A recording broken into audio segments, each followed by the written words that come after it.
Ang tanging layunin ng programang ito ay upang ibalita sa inyo na may pag-asa sa Panginoon. Ang Panginoon ay nagpapatawad ng makasalanan, bumabago ng buhay, nagpapagaling ng lahat ng klase ng sakit at karamdaman sapagkat may pag-asa sa Panginoon. Magandang hapon po sa inyong lahat. Muli ito po ang inyong lingkod, Pastor Joseph Mazaredo, na palagi nagsasabi sa Panginoon, meron po tayong pag-asa. Sa ating po pagpapatuloy, tayo muna po ay manalangin. Ama naming Diyos na napakabuti, pinupuri po namin kayo at pinapasalamatan, dinadakil at niluluwalhati. Hiniling po namin ang inyong patuloy na pagkilos at paggawa sa hapong pong ito. Purihin kayo sa pangalan ni Jesus. Amen. Salamat sa Panginoon. Magandang hapon po sa inyong lahat. Ipagpaumanhin po niyo ito pong mga nakaraan ay hindi po talaga tayo nakakapagprograma sapagkat lagi po tayong nasa probinsya. At marami pong dinadalo ng mga simbahan at hindi naman stable ang signal sa mga probinsya, kaya hindi po tayo nakapag-programa. Pero salamat sa Panginoon, muli narito po tayo para mag-programa. Nais ko lang po magbigay ng announcement.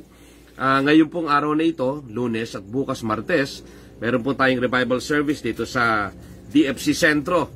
Nagsisimula po yan ng alas 6 ng gabi. Inaanyahan po namin kayo, kung malapit po kayo dito, naanyayahan po namin kayo na dumalo sa gawain ng ating Holy Ghost Revival dito po sa sentro mamayang gabi, alas 6 at bukas po ng Martes ng gabi, alas 6 din po. Kaya salamat sa ating Panginoon. Binabati natin ang bawat isang sumusubaybay sa atin. Pagpalain po kayo ng Panginoon, ang kapatid na Hill, ang kapatid na Riel, ang kapatid na Rosemary. Pagpalain kayo ng ating Panginoon. Iba natin mga kapatid na sumusubaybay sa ibang lugar, nawa ang biyaya at papala ng Panginoon sumagana po sa bawat isa sa inyo. Patuloy po niyong maranasan yung kabutihan at katapatan ng ating Panginoon. At ako'y nagpapasalamat din sa Diyos na muli ay nakapagprograma. Kapatid na Mitch, God bless you. Kapatid na Annalyn, God bless you. Kapatid na Alfredo Tulagan, pagpalain ka ng ating Panginoon.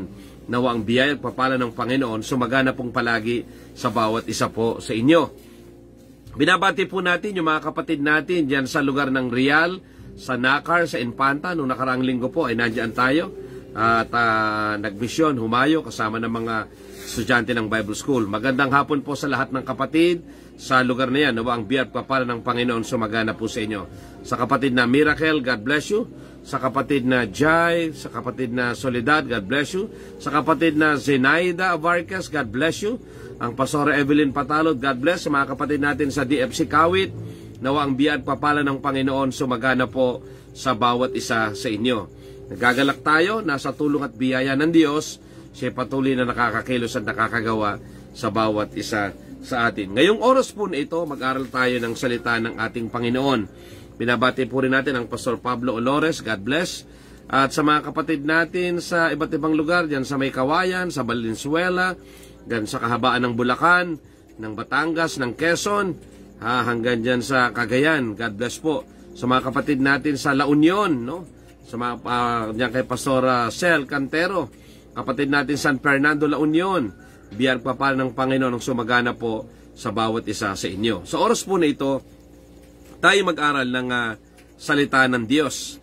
Dito sa Mateo Kapitulo 9, babasa po tayo sa unang talata, ganito po ang sabi, hanggang sa mga sumusunod na talata, ganito po ang sabi, sumakay si Jesus sa bangka, tumawid sa kabilang ibayo, at tumuloy sa sarili niyang bayan. Pagdating doon, dinala sa kanya ng ilang tawang isang paralitikong nakaratay sa higaan. Nang makita ni Jesus ang kanilang pananampalataya, sinabi niya sa paralitiko, anak, laksan mo ang iyong loob, pinapatawad ka na sa iyong mga kasalanan. Sabi dito sa 3, may ilang tagapagturo ng kautusan na naroon at sinabi lang sa kanilang sarili, nilalapastangan niya ang Diyos. Alam ni Jesus ang kanilang iniisip, kaya't sinabi niya, bakit kayo nag-iisip ng ganyan? Ano ba ang mas madali? Ang sabihing pinatawad na ang iyong mga kasalanan o ang sabihing tumayo ka at lumakad? Ngunit upang malaman ninyo na ang anak ng tao ay may kapangyarihang magpatawad ng mga kasalanan dito sa lupa, sinabi niya sa paralitiko, tumayo ka, buhatin mo ang iyong higaan at umuwi ka na. tumayo nga ang lalaki at umuwi. Nang makita ito ng mga tao, sila'y natakot at nagpuri sa Diyos na nagbigay ng ganitong kapangyarihan, sa Diyos na nagbigay ng ganitong kapangyarihan sa mga tao. Pagpalain ng Diyos ang pagkabasa ng kaniyang mga salita. Dito po ay, ang ating pong pag-uusapan ngayon ay, ano nga ba ang dahilan bakit nakakasumpong tayo ng kagalingan mula sa ating Panginoon? Ayon po dito sa ating binasa, merong dinalang paralitiko sa Panginoon. At nakakatuwa yung sinabi. Sabi diyan, nakita ng Panginoon na malaki ang kanilang pananampalataya. Sabi diyan, nang makita ni Jesus ang kanilang pananampalataya. Dito nakita ng paanong dahilan bakit tayo makakasumpong ng sagot sa ating panalangin. O bakit tayo makakasumpong ng sagot sa ating mga panalangin? Ang sagot po ay pananampalataya.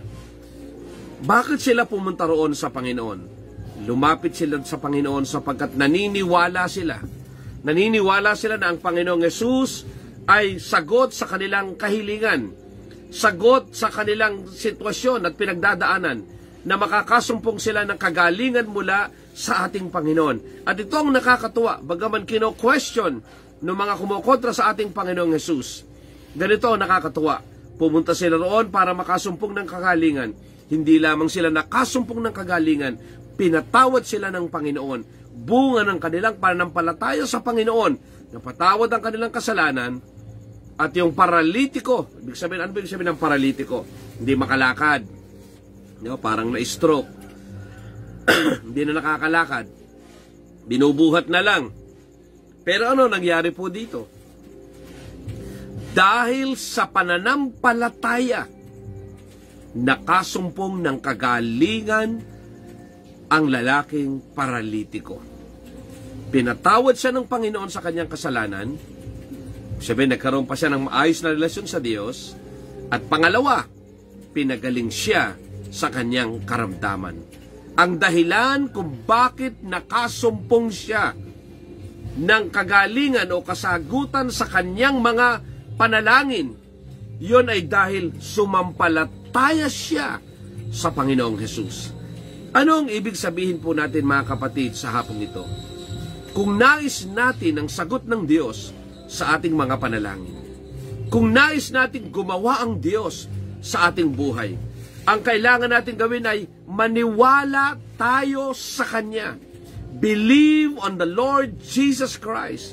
And when we believe in the Lord Jesus Christ, not only you will experience healing, but first of all, you will receive forgiveness of your sin, you will receive salvation.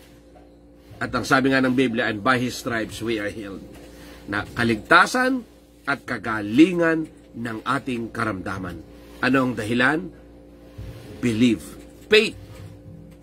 Pag tayo nananampalataya sa Diyos, hindi imposible na masagot tayo sa ating mga kahilingan. Kaya ngayong oras po na ito, mga kapatid, ano ba ang inyong sitwasyon? Maaaring hindi karamdaman. O marahil meron kayong mabigat na pinagdadaanan, problema. Problema sa pamilya, problema sa pag-aaral, problema sa pagtatrabaho, problema sa negosyo, problema sa loob ng church, whatever your situation is, lumapit tayo sa Panginoon ng merong pananampalataya at hindi imposible na makasumpong tayo ng sagot mula sa ating Panginoon. Why? Because the Lord is pleased when we believe Him. Nalulugod ang Diyos. Sabi nga sa Hebrews 11:6, it is impossible to please God without faith. Imposibleng maluguran natin ang Panginoon kung walang pananampalataya.